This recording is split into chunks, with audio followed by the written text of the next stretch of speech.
Ano po ang inyong ang inyong masasabi tungkol po sa sinasabi na 500,000 na binigay po doon sa pamilya na namatay? Pwede po paliwanag niyo, Mama? Opo, salamat Kabong no, sa suporta po ninyo sa OWA. Siguro konti clarification po. No? Ngayon po, simula May 16, ako po ang itinalagang OWA Administrator. No? And napag-alaman ko po, nasabi po sa akin ng board na nung May 9, hindi pa po ako OWA Administrator noon, USEC pa po ako sa DMW. Nagkaroon po sila ng board meeting at nagkaroon po ng signed board resolution na matulungan po si OFW Masungsong. No? Okay. Yung pong secretariat, kasi po ang secretariat ng board is led by the administrator. So, with all due respect to our previous administrator, si Admin Arnett, siya po ang tumayo na representante ng OWA doon, secretariat, at nag-propose po sila ng tulong pinansyal po kay OFW Masungsong at kanya pong asawa din na ospital na dati rin pong OFW.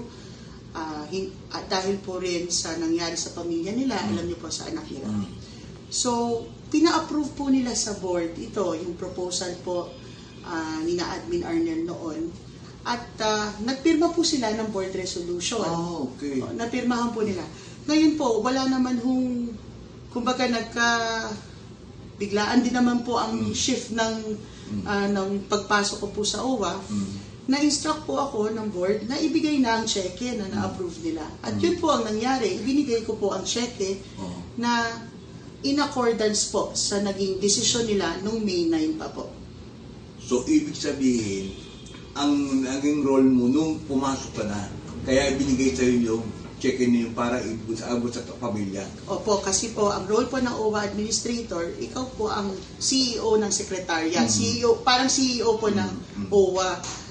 Kaya po, yung mga naiwan po na ibang mga trabaho, kailangan ko pong ituloy iyon. Ang assurance ko po sa inyo, itong amount na 500,000 ay idinaan sa board noong May 9, 2025, under pa po kay Admin Arnel Ignacio po iyan.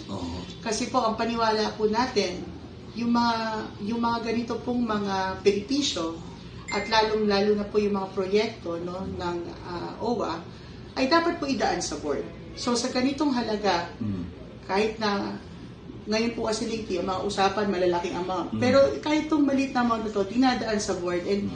And Kabong, I have the signed copy of the board. Kasi hindi ko naman po iaabot yung cheque kung wala pong board resolution na signed. So, sa maling sabi, hindi po kayo nagaling sa inyo. Kumbaga, yung pera po na yun, yung binigay niyo sa pamilya, dati na po yun, na-ready na yun. May 9 pa po na nagkaroon ng board resolution.